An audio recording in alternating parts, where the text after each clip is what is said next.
Welcome to the Read Along Audiobooks production of Peter Pan by J.M. Barrie. This video includes all of the chapter's original text, so that you can read along with the audio. Remember to subscribe with the notification bell turned on, so you will be notified whenever we post a new audiobook. Chapter 7. The Home Under the Ground. One of the first things Peter did next day was to measure Wendy and John and Michael for hollow trees. Hook, you remember, had sneered at the boys for thinking they needed a tree apiece. But this was ignorance, for unless your tree fitted you it was difficult to go up and down, and no two of the boys were quite the same size. Once you fitted, you drew in your breath at the top, and down you went at exactly the right speed, while to ascend you drew in and let out alternately, and so wriggled up. Of course, when you have mastered the action you are able to do these things without thinking of them, and nothing can be more graceful. But you simply must fit, and Peter measures you for your tree as carefully as for a suit of clothes, the only difference being that the clothes are made to fit you, while you have to be made to fit the tree. Usually it is done quite easily, as by your wearing too many garments or too few, but if you are bumpy in awkward places, or the only available tree is an odd shape, Peter does some things to you, and after that you fit. Once you fit, great care must be taken to go on fitting, and this, as Wendy was to discover to her delight, keeps a whole family in perfect condition. Wendy and Michael fitted their trees at the first try, but John had to be altered a little. After a few days' practice they could go up and down as gaily as buckets in a well. And how ardently they grew to love their home under the ground, especially Wendy. It consisted of one large room, as all houses should do, with a floor in which you could dig if you wanted to go fishing, and in this floor grew stout mushrooms of a charming color, which were used as stools. A never tree tried hard to grow in the center of the room, but every morning they sawed the trunk through, level with the floor. By tea time it was always about 2 feet high, and then they put a door on top of it, the whole thus becoming a table. As soon as they cleared away, they sawed off the trunk again, and thus there was more room to play. There was an enormous fireplace which was in almost any part of the room where you cared to light it, and across this Wendy stretched strings, made of fiber, from which she suspended her washing. The bed was tilted against the wall by day, and let down at 6:30, when it filled nearly half the room, and all the boys slept in it, except Michael, lying like sardines in a tin. There was a strict rule against turning round until one gave the signal, when all turned at once. Michael should have used it also, but Wendy would have a baby, and he was the littlest, and you know what women are, and the short and long of it is that he was hung up in a basket. It was rough and simple, and not unlike what baby bears would have made of an underground house in the same circumstances. But there was one recess in the wall, no larger than a birdcage, which was the private apartment of Tinker Bell. It could be shut off from the rest of the house by a tiny curtain, which Tink, who was most fastidious, always kept drawn when dressing or undressing. No woman, however large, could have had a more exquisite boudoir and bedchamber combined. The couch, as she always called it, was a genuine Queen Mab, with club legs, and she varied the bedspreads according to what fruit blossom was in season. Her mirror was a Puss in Boots, of which there are now only 3, unchipped, known to fairy dealers. The washstand was pie crust and reversible, the chest of drawers an authentic Charming VI, and the carpet and rugs the best, the early period of Marjorie and Robin. There was a chandelier from Tiddlywinks for the look of the thing, but of course she lit the residence herself. Tink was very contemptuous of the rest of the house, as indeed was perhaps inevitable, and her chamber, though beautiful, looked rather conceited, having the appearance of a nose permanently turned up. I suppose it was all especially entrancing to Wendy, because those rampageous boys of hers gave her so much to do. Really there were whole weeks when, except perhaps with a stocking in the evening, she was never above ground. The cooking, I can tell you, kept her nose to the pot, and even if there was nothing in it, even if there was no pot, she had to keep watching that it came a boil just the same. You never exactly knew whether there would be a real meal, or just a make-believe. It all depended upon Peter's whim. He could eat, really eat, if it was part of a game, but he could not stodge just to feel stodgy, which is what most children like better than anything else, the next best thing being to talk about it. Make-believe was so real to him that during a meal of it you could see him getting rounder. Of course it was trying, but you simply had to follow his lead, and if you could prove to him that you were getting loose for your tree he let you stodge. Wendy's favorite time for sewing and darning was after they had all gone to bed. Then, as she expressed it, she had a breathing time for herself, and she occupied it in making new things for them, and putting double pieces on the knees, for they were almost frightfully hard on their knees. When she sat down to a basket full of their stockings, every heel with a hole in it, she would fling up her arms and exclaim, "Oh dear, I am sure I sometimes think spinsters are to be envied." Her face beamed when she exclaimed this. You remember about her pet wolf. Well, it very soon discovered that she had come to the island, and it found her out, and they just ran into each other's arms. After that it followed her about everywhere.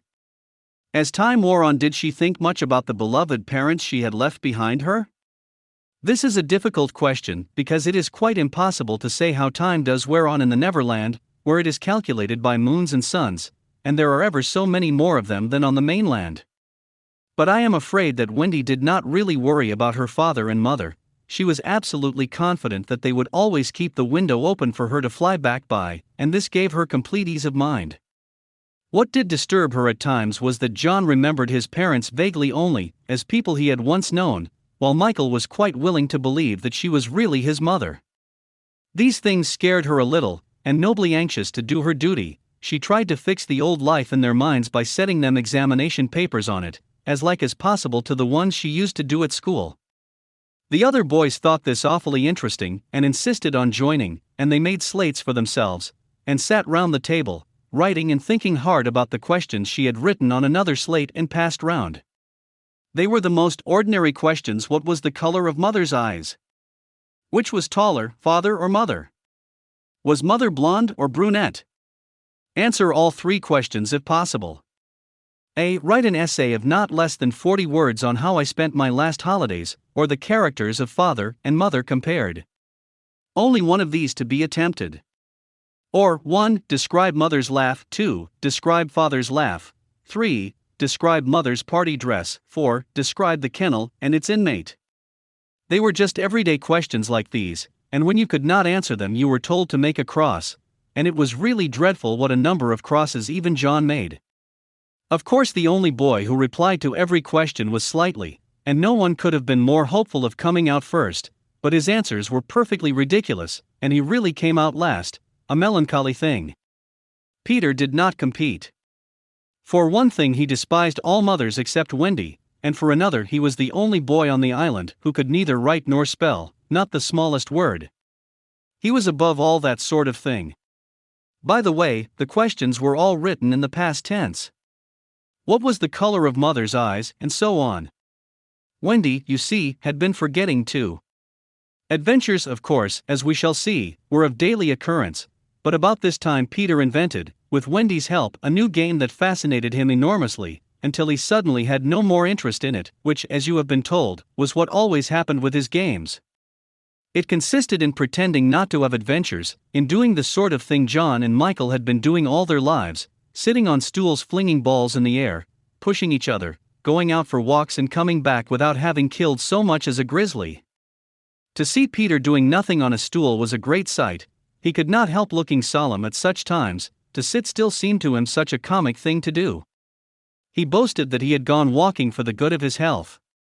For several suns these were the most novel of all adventures to him, and John and Michael had to pretend to be delighted also, otherwise he would have treated them severely. He often went out alone, and when he came back you were never absolutely certain whether he had had an adventure or not. He might have forgotten it so completely that he said nothing about it, and then when you went out you found the body, and on the other hand, he might say a great deal about it, and yet you could not find the body.